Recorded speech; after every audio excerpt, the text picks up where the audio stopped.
Sultan Kemal, the Iron Falcon, was a man forged in fire and fear. His name echoed across the land, a whisper on the lips of kings, and a chilling tale told to unruly children. He ruled from a fortress carved into the heart of a mountain, a testament to his iron will. Its walls were as cold and unforgiving as his gaze, its halls echoing with the silent tread of fearful servants. Even his court, adorned in silks and jewels, trembled in his presence. They had seen his wrath, swift and merciless. They knew the stories were true.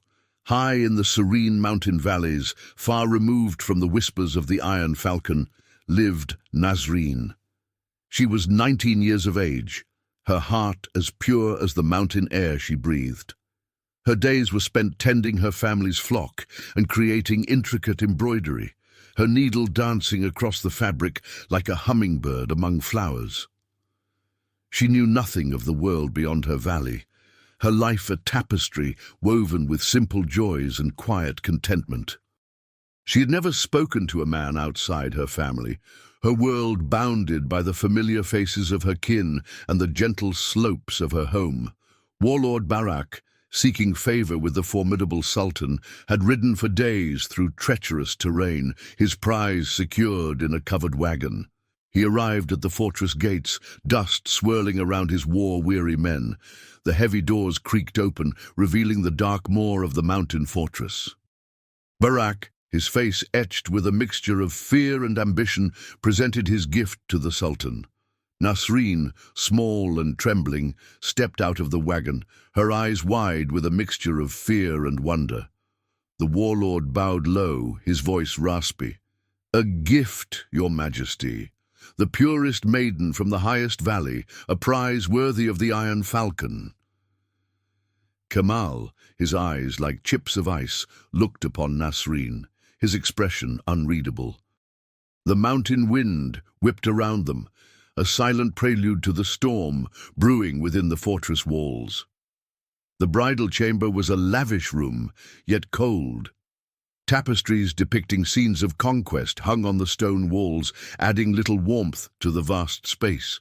A single fire crackled in the hearth, casting dancing shadows that played across Nasreen's frightened face. She sat on the edge of the ornate bed, her wedding finery a stark contrast to her simple mountain clothes. She had heard the whispers, the chilling tales of the Iron Falcon's cruelty. In her mind, he was a monster, a creature of darkness. She trembled, clutching her hands together, her breath catching in her throat. Kemal entered the chamber, his footsteps echoing in the sudden silence. He closed the heavy oak door behind him, the sound like a final lock on her fate. He stood before her, a towering figure shrouded in the flickering firelight. Nasreen, unable to meet his gaze, lowered her eyes, her heart pounding in her chest. She saw his shadow looming over her, a dark silhouette against the dancing flames. In that moment, the stories seemed real, the whispers true. She believed she was facing a demon. Fear gave way to a desperate plea, a prayer rising from the depths of her innocent heart. "Oh, merciful God," she whispered, her voice barely audible, "protect me from this darkness. Soften the heart of this beast and guide his lost soul to the light." She closed her eyes, tears tracing paths down her cheeks, her prayer a fragile shield against the terror that gripped her. Kemal, hearing her whispered words, froze. The prayer, so simple yet so heartfelt, struck a chord deep within him, a memory buried beneath layers of hardened steel. It was the same prayer, the same gentle melody his mother had sung to him as a child, a lullaby from a lifetime ago, a lifetime he had tried to erase.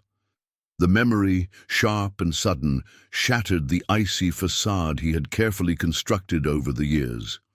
A tear escaped his eye, followed by another and another, until a torrent of grief and long-suppressed emotion poured forth. He sank to his knees, his shoulders shaking with the force of his weeping. Nasreen, hearing his sobs, opened her eyes. She saw not a monster but a man, broken and vulnerable, The firelight illuminated the tears streaming down his face, revealing a pain she had never witnessed before. The fear that had gripped her began to dissipate, replaced by a strange mixture of pity and wonder. The Iron Falcon, the fearsome warrior, was weeping. Kamal, ashamed of his outburst, quickly wiped his tears. He rose to his feet, his composure returning, though a tremor remained in his hands. He turned away from Nasreen, his back to the fire, his face shrouded in shadow. He tried to regain the mask of cold indifference, the shield that had protected him for so long.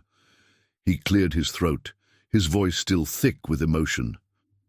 You should rest," he mumbled, avoiding her gaze. Nasreen, emboldened by his unexpected vulnerability, found her voice. "Are you all right?" she asked softly, her voice barely a whisper. Kamal stiffened, his shoulders tense. He did not answer, his silence heavy in the room. He wanted to dismiss her, to retreat back into the icy fortress of his own making, but something held him back, a flicker of warmth he had not felt in years. Nasreen, sensing his hesitation, offered a shy smile. It was a small, tentative gesture, yet it held a power that surprised them both. It was a crack in the ice, a ray of sunlight piercing through the darkness. Kamal glanced at her, his eyes meeting hers for a fleeting moment. He saw not fear but compassion, a gentle understanding that disarmed him. He looked away again, his heart beating faster than it had on any battlefield. He had not been looked at with such kindness in decades. "The journey, it must have been tiring for you," he said, his voice still strained but softer now. Nasreen nodded, her gaze fixed on the flickering flames. She clutched the edge of her silken robe, the unfamiliar fabric a reminder of her new reality. "It was long," she replied, her voice barely audible. A silence fell between them, but it was not the heavy, oppressive silence of before. It was a tentative silence, filled with unspoken questions and hesitant hopes. Kamal, unable to maintain the silence, spoke again. The fortress," he began, then hesitated, unsure how to continue. He had never spoken of his home, his prison, to anyone.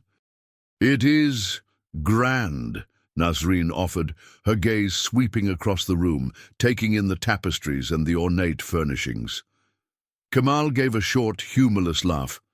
"Grand, yes," he echoed, his voice laced with a bitterness that surprised him. "But cold." Nasreen nodded, understanding dawning in her eyes. "Like the mountains in winter," she murmured, her voice soft and comforting. Kamal turned to face her, his eyes searching hers. He saw a kindred spirit, a gentle soul who understood the loneliness of vast spaces. He felt a connection, a flicker of warmth in the icy wasteland of his heart. He allowed himself a small, almost imperceptible smile. The Iron Falcon, the man of steel, had begun to thaw. The news of the Sultan's tears spread through the fortress like wildfire. Servants whispered in hushed tones, their eyes wide with disbelief. The Iron Falcon, the man who had never shown a flicker of emotion, had wept. The court officials, accustomed to the Sultan's icy demeanor, exchanged uneasy glances. Something had shifted, something they could not comprehend. Rumors began to swirl, whispers of a strange magic, a spell cast by the Mountain Maiden. Nasreen, unaware of the court's unease, was slowly adjusting to her new life. The fortress, once a daunting prison, was slowly becoming familiar. She explored the gardens, her fingers tracing the delicate petals of unfamiliar flowers. She learned the names of the servants, offering them kind words and gentle smiles. She found solace in her embroidery, her needle and thread, a familiar comfort in this strange new world. She would sit by the window in her chamber, the sunlight illuminating the intricate patterns she created, her thoughts drifting back to her peaceful valley. The Grand Vizier, a man whose face was a roadmap of courtly intrigue, observed the changes in the Sultan with growing concern. He had served Kamal for many years, witnessing his ruthless rise to power. He had learned to anticipate the Sultan's moods, to navigate the treacherous currents of his temper. But this new Kamal, this softened, hesitant ruler, was an enigma. He confided his concerns to the captain of the guard, a grizzled warrior who had fought alongside Kamal in countless battles. "He is not himself," the vizier whispered, his voice laced with anxiety.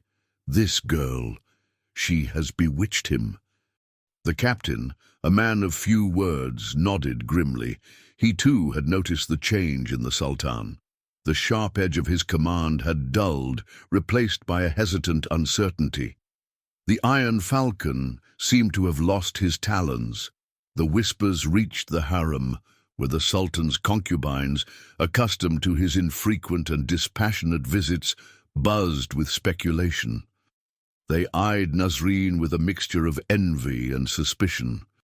This mountain girl, so simple and unadorned, had captured the Sultan's attention in a way they never could. They gossiped behind their jeweled fans, their voices laced with resentment. "She has cast a spell on him," one whispered. "She will weaken him," another hissed. Nasreen, oblivious to the whispers and the intrigues of the court, continued to find solace in her embroidery. She created a tapestry depicting the mountains of her home, the vibrant threads a reminder of the peace she had left behind. She hoped, with a quiet certainty, that she could bring a piece of that peace to this cold, imposing fortress, to the heart of the man they called the Iron Falcon. Kamal found himself drawn to Nasreen's quiet presence. He would seek her out in the gardens, watching her as she tended the flowers, her gentle touch a stark contrast to the harshness of his own world. He would sit with her in her chamber, listening as she spoke of her village life, of the simple joys and quiet routines. He learned of her family, of her love for the mountains, of the peace she carried within her. Nasreen, in turn, found herself less intimidated by the Sultan. She saw beyond the mask of the Iron Falcon, glimpsing the lonely boy who had grown into a hardened man. She listened patiently as he spoke of his childhood, of the constant battles, the endless struggles for power. He spoke of the loss of his mother, his voice cracking with the grief he had buried for so long. He confided in her the loneliness of command, the burden of ruling a kingdom built on fear. One evening, as they sat together in her chamber, the firelight casting dancing shadows on the walls, Kamal spoke of his fear. "They call me the Iron Falcon," he said, his voice low and husky. "But inside, I am hollow." Nasreen looked at him, her eyes filled with compassion. "You are not hollow," she said softly. "You are just lost." Kamal met her gaze, surprised by her insight. He had never admitted his vulnerability to anyone, not even to himself. He felt a strange sense of relief, a burden lifted from his shoulders. Nasreen spoke of her own fears, of the uncertainty of her new life, of the whispers and the stares that followed her through the fortress halls. "They think I am a witch," she said, a faint smile playing on her lips. Kamal reached out, his hand covering hers. "You are not a witch," he said, his voice firm and reassuring. "You are a light in the darkness." They sat in silence for a while, their hands clasped together, the warmth of their connection a beacon in the cold stone chamber. They shared stories of their past, their voices soft and intimate. They spoke of their hopes, their dreams for a future they could barely imagine. With each shared confidence, each whispered word, their bond deepened.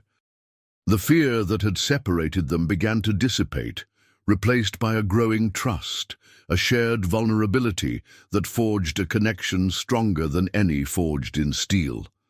The Iron Falcon, the man who had built walls around his heart, was slowly, tentatively, opening himself to the gentle warmth of Nasreen's presence. Sorcerer Qadir was a shadow in the Sultan's court, a whisper of power behind the throne. He was a man of secrets, his eyes holding the wisdom of ancient texts and the cunning of a serpent. He had served Kemal for many years, crafting the image of the Iron Falcon, amplifying the tales of his ruthlessness, whispering fears into the hearts of his enemies. He had convinced Kemal that fear was his greatest weapon, that compassion was a weakness to be exploited by his rivals. Qadir maintained his influence by fueling Kemal's rage, ensuring the Sultan remained a figure of dread. He supplied the Sultan with potions, claiming they enhanced his strength and sharpened his mind. In truth, the potions subtly amplified Kemal's aggression, keeping him locked in a perpetual state of controlled fury. Qadir watched Kemal's transformation with growing unease. He observed the Sultan's softened gaze, the hesitant smiles, the quiet moments spent with Nasreen. He saw the fearsome Iron Falcon slowly morphing into something different, something softer, something vulnerable. Qadir recognized the threat Nasreen posed, not to the Sultan's throne, but to his own influence. A compassionate Kemal would have no need for Qadir's potions, no need for his whispers of fear. He watched from the shadows as Kemal and Nasreen walked in the gardens, their laughter echoing through the once silent courtyards. He saw the way Kemal looked at her, his eyes holding a warmth Qadir had never witnessed before. He felt a knot of anxiety tighten in his chest. His power, his carefully constructed web of fear, was unraveling thread by thread. Qadir retreated to his chambers, a darkened room filled with the pungent aroma of herbs and exotic spices.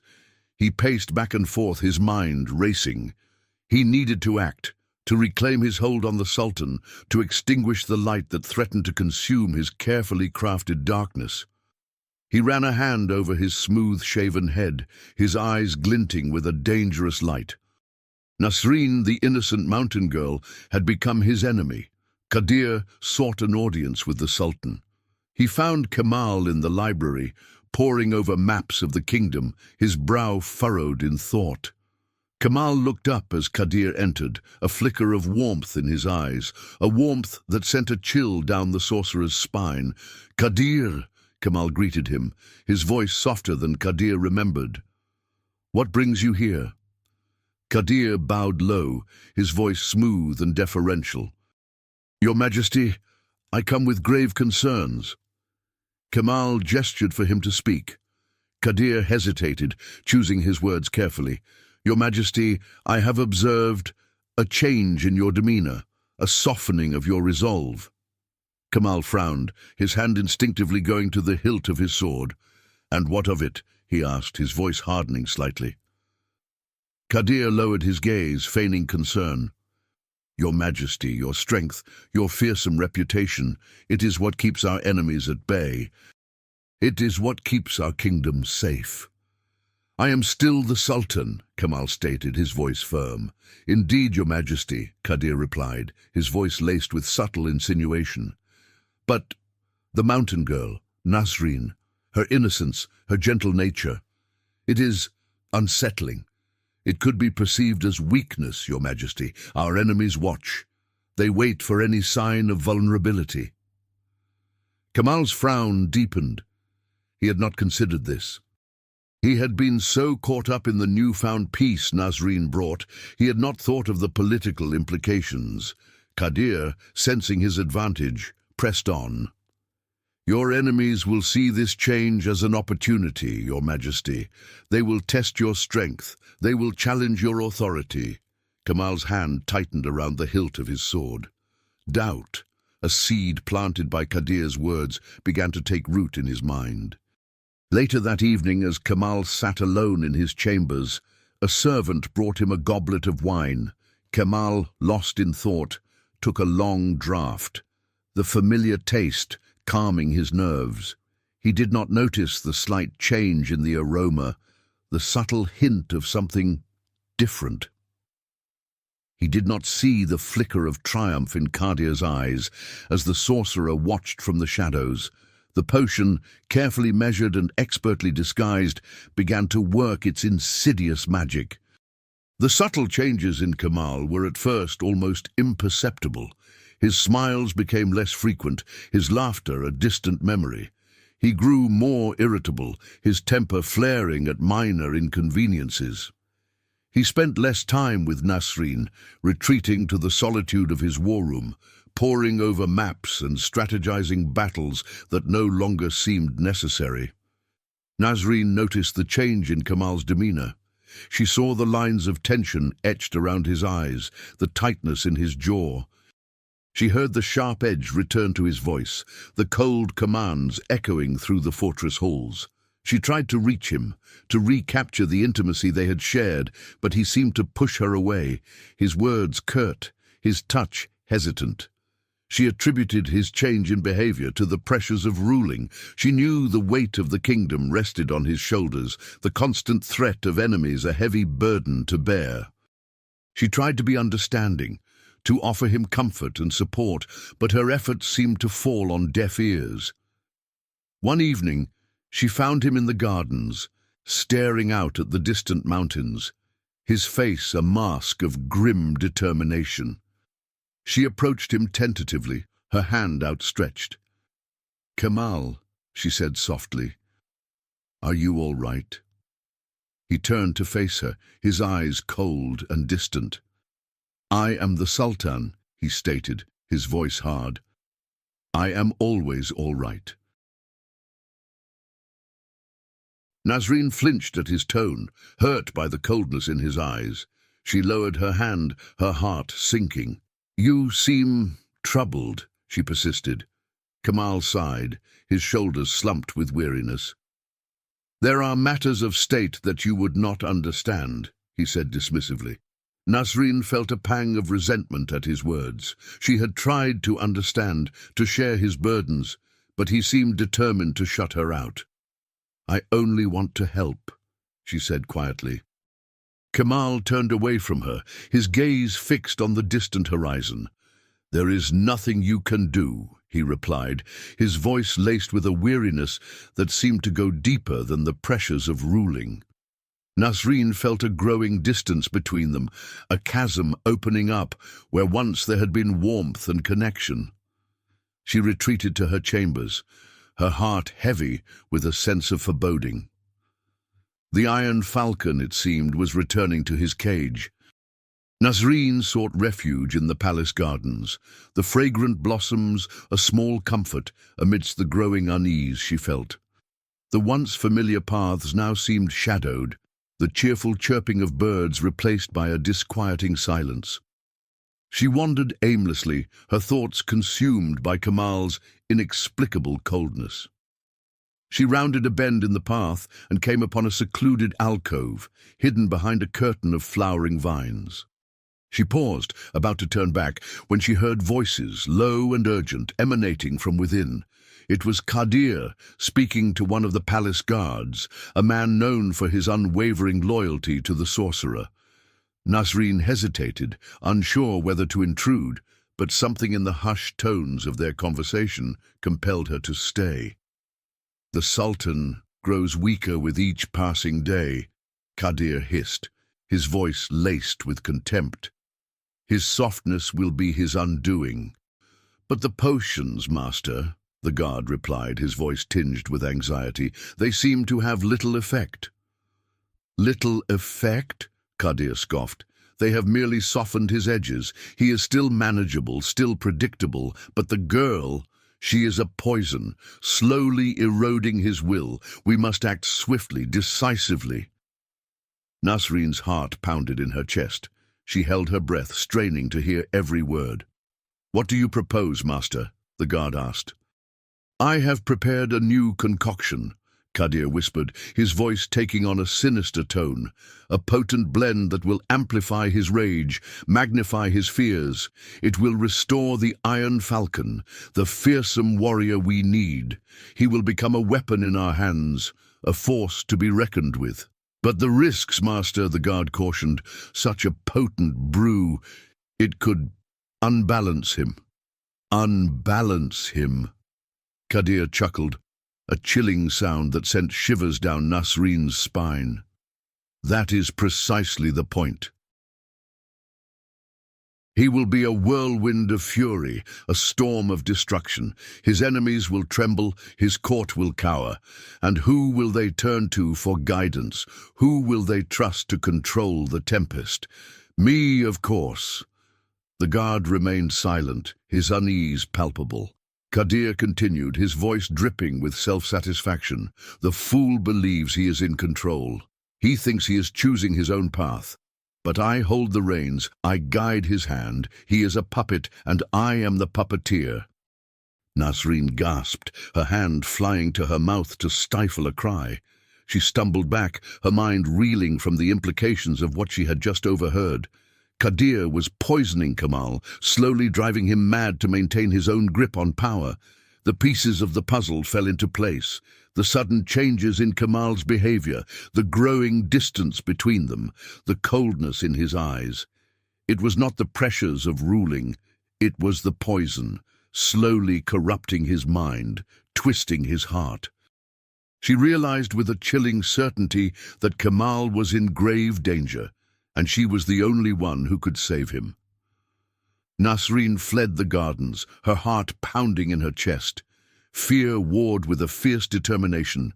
She had to warn Kamal, to tell him of Kadir's treachery. But how?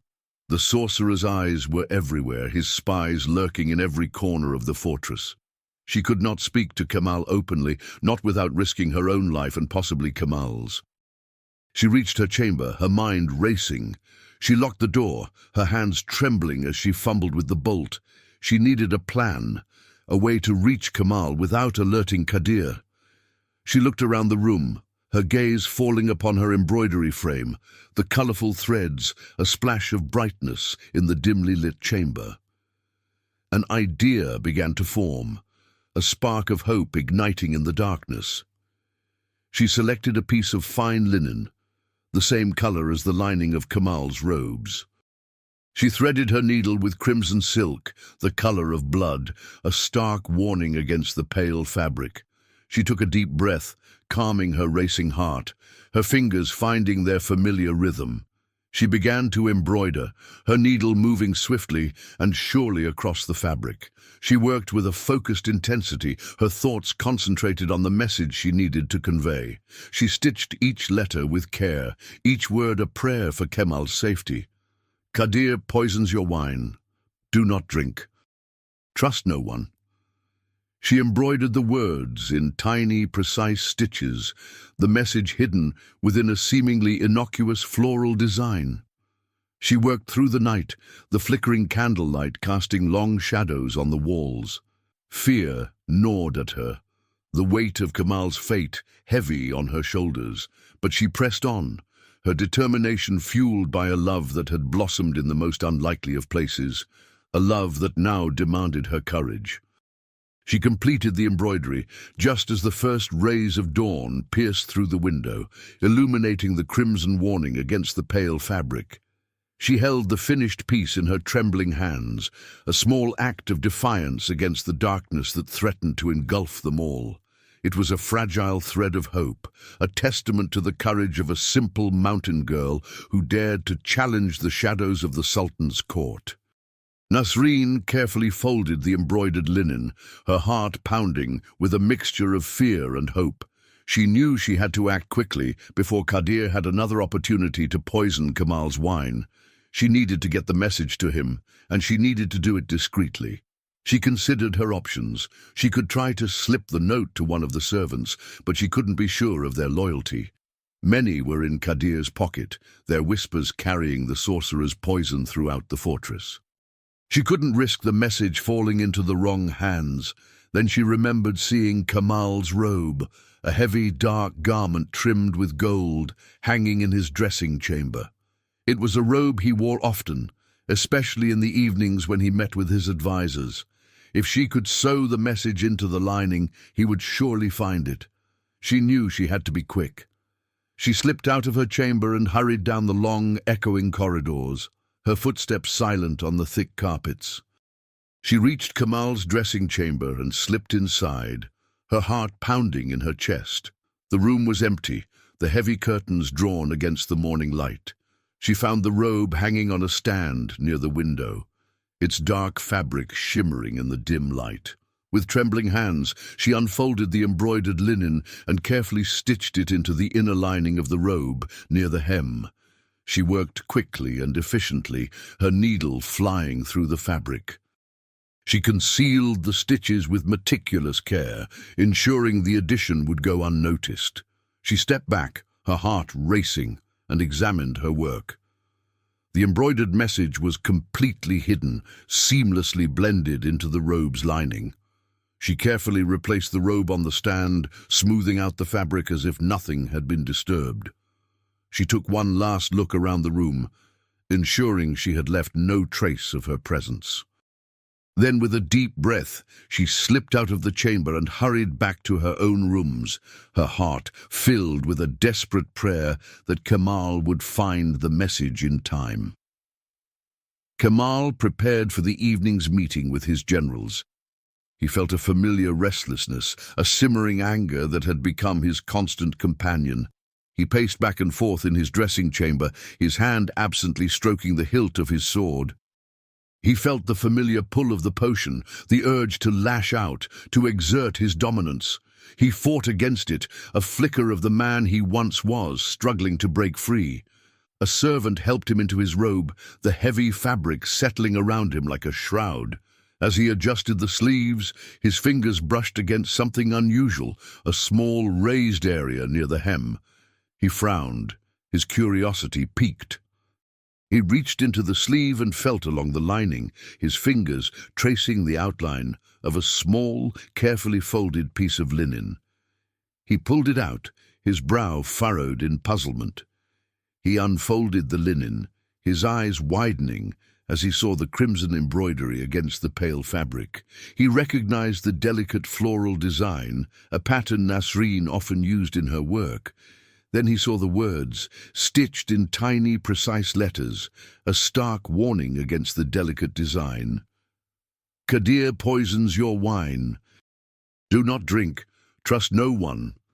The words struck him like a physical blow. He stared at the message, his mind reeling. Qadir?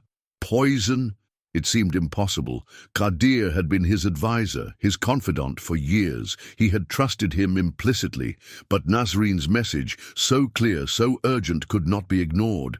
A cold dread settled over him, a chilling realization of the depth of Qadir's treachery. He remembered the subtle changes in his own behavior, the growing irritability, the flashes of uncontrolled rage. He recalled the strange taste in his wine, the subtle aroma he had dismissed as a change in vintage. He realized with a sickening certainty that Nasreen's words were true. Qadir had been poisoning him, slowly eroding his mind, twisting his thoughts, turning him into a puppet dancing to the sorcerer's tune. He crumpled the linen in his fist, his knuckles white with suppressed fury. He felt a surge of rage, but it was different from the anger fueled by Qadir's potions.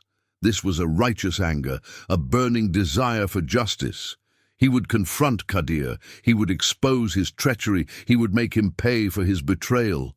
He took a deep breath, calming his racing heart. He had to be careful. He couldn't let Qadir suspect that he knew the truth. He had to play along, to pretend that he was still under the sorcerer's influence, until he had the proof he needed to expose him. He smoothed out the crumpled linen and carefully tucked it into his sleeve. He adjusted his robe, composing his features into a mask of cold indifference. He turned to the waiting servant, his voice calm and steady. "The generals are waiting," he said. "Let us not keep them." He walked towards the door, his mind racing, his heart filled with a cold determination. The Iron Falcon, the man of steel, was about to take flight, not as a puppet of a sorcerer, but as a warrior fighting for his own freedom, for the truth, and for the woman who had dared to save him. Kamal entered the war room, his generals already assembled around the large, intricately carved table. He greeted them with a curt nod, his face impassive, concealing the turmoil within. He took his usual seat at the head of the table, his hand resting on the armrest, his fingers drumming a silent rhythm against the polished wood. He could feel the linen tucked into his sleeve, a tangible reminder of Qadir's betrayal. He began the meeting, discussing troop movements and border skirmishes, his voice calm and steady, his demeanor the familiar mask of cold command. He watched his generals, their faces etched with concern, their eyes questioning. They had sensed the change in him, the growing instability, the unpredictable flashes of temper. They had whispered amongst themselves, their unease palpable. He knew they were wary, uncertain of his next move. He allowed them to believe he was still under Qadir's influence, still the volatile, unpredictable Iron Falcon. He waited until the meeting was nearing its end, until the generals were beginning to relax, their anxieties easing. Then he casually addressed Qadir, who stood silently behind his chair, his presence a shadow lurking in the periphery. "Qadir," Kamal said, his voice deceptively soft, "I believe I am in need of my tonic." Qadir bowed low, his face carefully neutral, concealing the flicker of triumph in his eyes. "Of course, Your Majesty," he replied, his voice smooth and deferential. He turned to leave the room, his hand reaching into the folds of his robe to retrieve the small vial containing the potion. "No need to leave," Kamal said, his voice hardening slightly. "Prepare it here in front of us all." Qadir froze, his hand hovering near his robe. He turned back to face Kamal, his eyes narrowing, a flicker of unease crossing his features. "Your Majesty?" he questioned, his voice laced with a hint of apprehension. "I said, prepare it here," Kamal repeated, his voice firm, his gaze unwavering. "Let us all witness your expertise." Qadir hesitated, his mind racing. He could not refuse without arousing suspicion. He had to proceed, to maintain the charade, even though a cold dread was beginning to grip his heart. He slowly withdrew his hand from his robe, his fingers trembling slightly. He produced the vial, his movements stiff and unnatural. He poured a small amount of the clear liquid into a goblet of wine, his hand shaking so violently that some of the liquid spilled onto the table, staining the polished wood a dark, ominous crimson. Kemal watched him intently, his eyes missing nothing. He saw the tremor in Qadir's hand, the flicker of fear in his eyes. He knew with a chilling certainty that Nasreen's warning was true.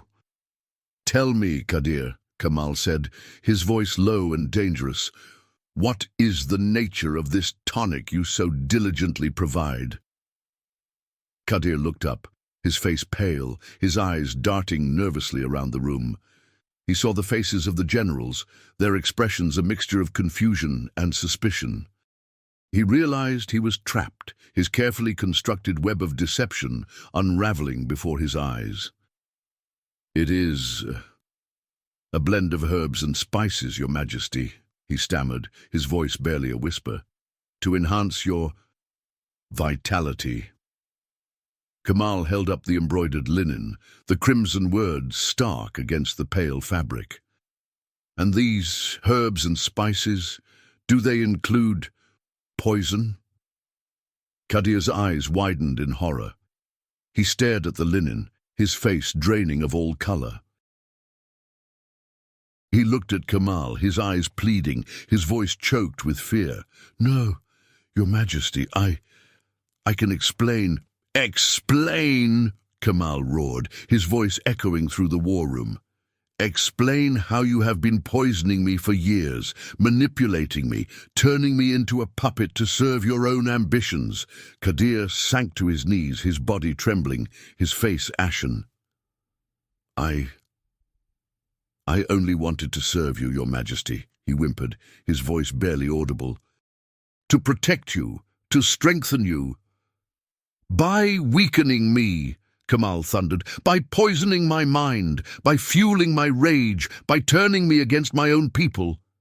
Qadir bowed his head, his shoulders shaking with fear. I "I did it for the good of the kingdom, your majesty," he whispered, his voice a pathetic plea for mercy.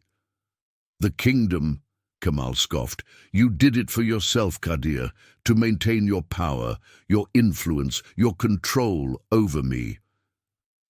Qadir remained silent, his head bowed, his fate sealed. The Iron Falcon, freed from the sorcerer's grasp, had finally taken flight.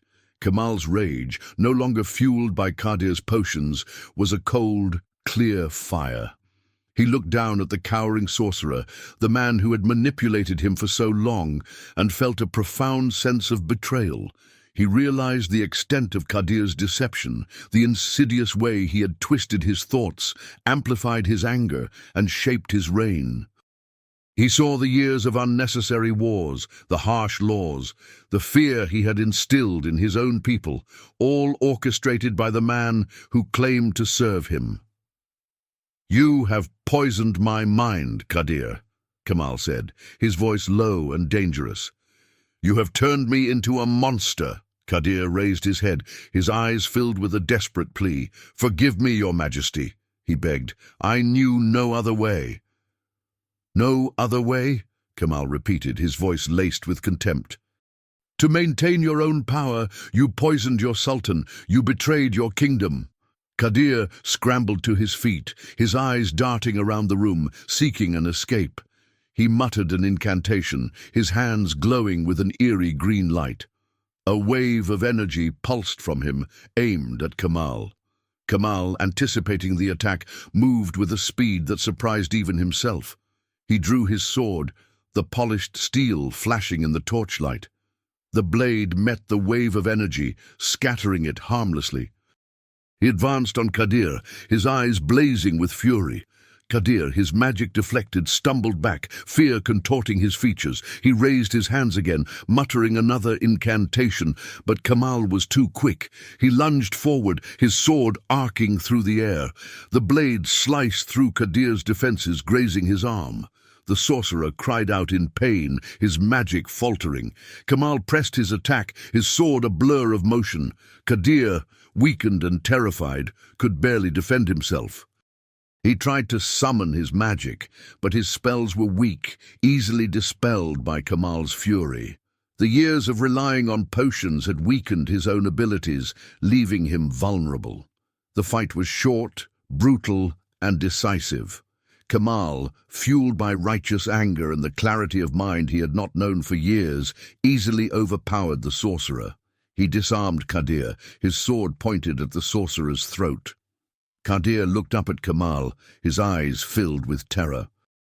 "Mercy, your majesty," he pleaded, his voice trembling. Kamal looked down at him, his gaze cold and unforgiving.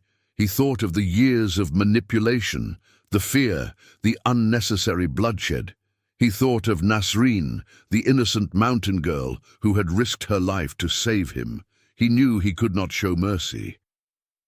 "You have shown no mercy to me, Qadir," Kamal said, his voice hard, "nor to my kingdom."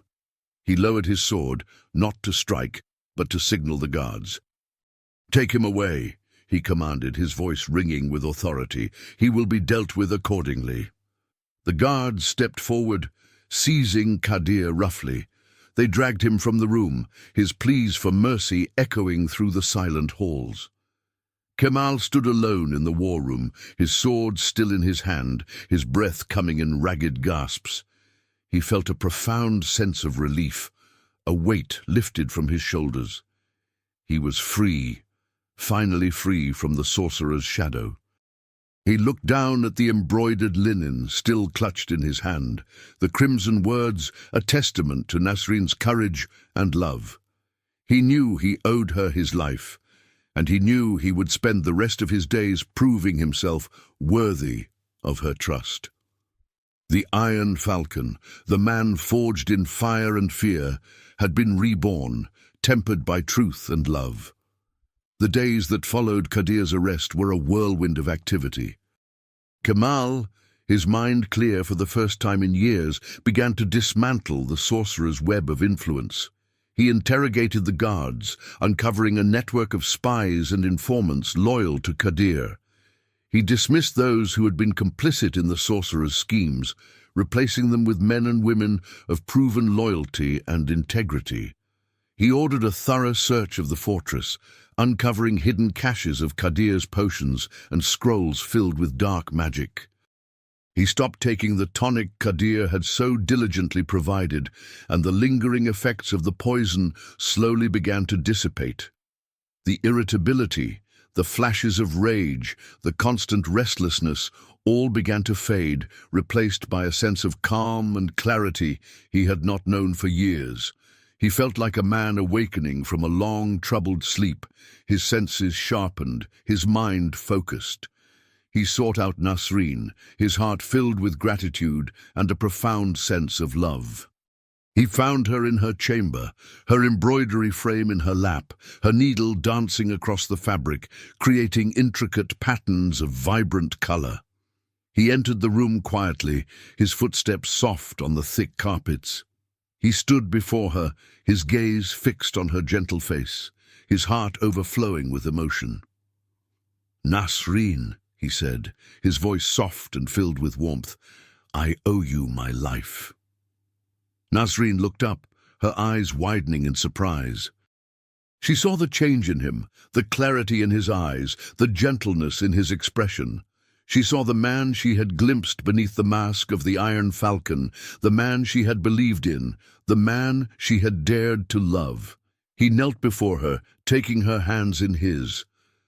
"You saved me, Nasreen," he said, his voice thick with emotion. "You saw the truth when I was blind. You spoke when I was silent. You acted when I was paralyzed by fear." He told her everything, of Qadir's treachery, of the poison, of the manipulation. He confessed his own blindness, his willingness to believe in the sorcerer's lies. He spoke of the fear he had carried within him, the fear that had driven him to become the Iron Falcon, the man of steel, the man who had ruled through fear and intimidation. Nasreen listened patiently, her eyes filled with compassion. She did not judge him. She did not condemn him. She simply held his hands, her touch a silent reassurance of her love and understanding. Kemal rose to his feet, his eyes shining with a newfound resolve. "I will make amends, Nasreen," he said, his voice firm and steady. "I will rule with justice and compassion. I will be the ruler my people deserve." He kept his promise. He publicly thanked Nasreen for saving him, acknowledging her wisdom and courage before the entire court. He exiled Qadir to a remote island, stripping him of his power and influence. He began to dismantle the structures of fear that had defined his reign. He implemented fairer laws, reduced taxes, and focused on the well-being of his people. He ended unnecessary wars, seeking peace and prosperity for his kingdom. He ruled with clarity and compassion, guided by the wisdom of the quiet mountain girl who had shown him the true meaning of strength. The Iron Falcon, the man of steel, had been transformed.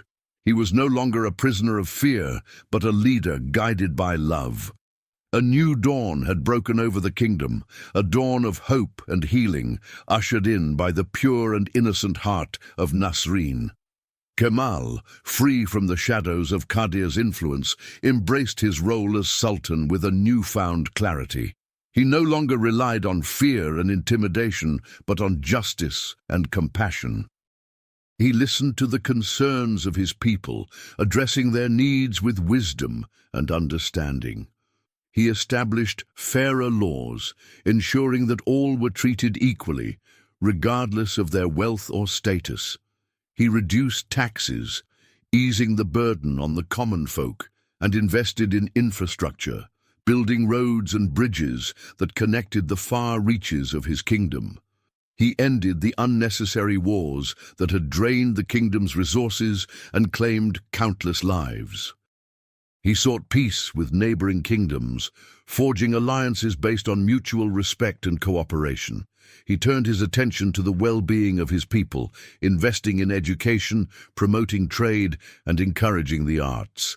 He transformed the kingdom from a land ruled by fear into a land of prosperity and hope. His marriage to Nasreen blossomed. She was no longer a timid mountain girl, but a confident and wise advisor. She stood by his side, her gentle strength a constant source of support. They ruled together, their partnership a perfect balance of strength and compassion.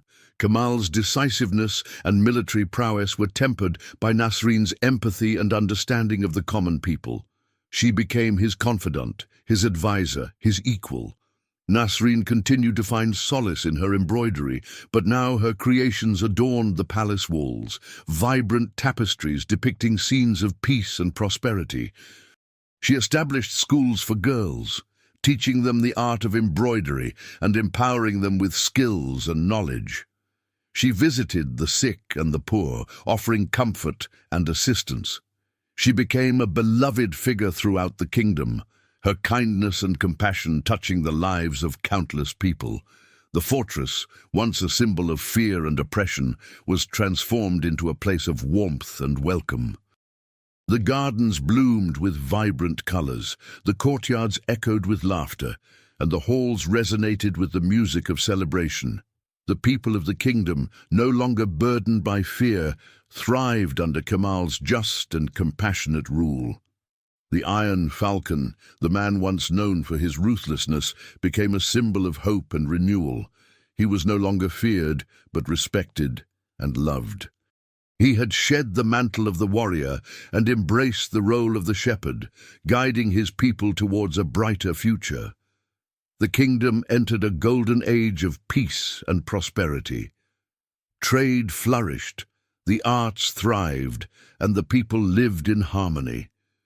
The stories told of Sultan Kemal were no longer tales of cruelty and conquest, but stories of wisdom, justice, and the transformative power of love. The legend of the Iron Falcon, the man of steel, was eclipsed by the legend of Kemal and Nasreen, the rulers who had shown the world that true strength lies not in fear and intimidation, but in compassion and love. Their reign was a testament to the power of a pure heart to transform not only a man, but an entire kingdom.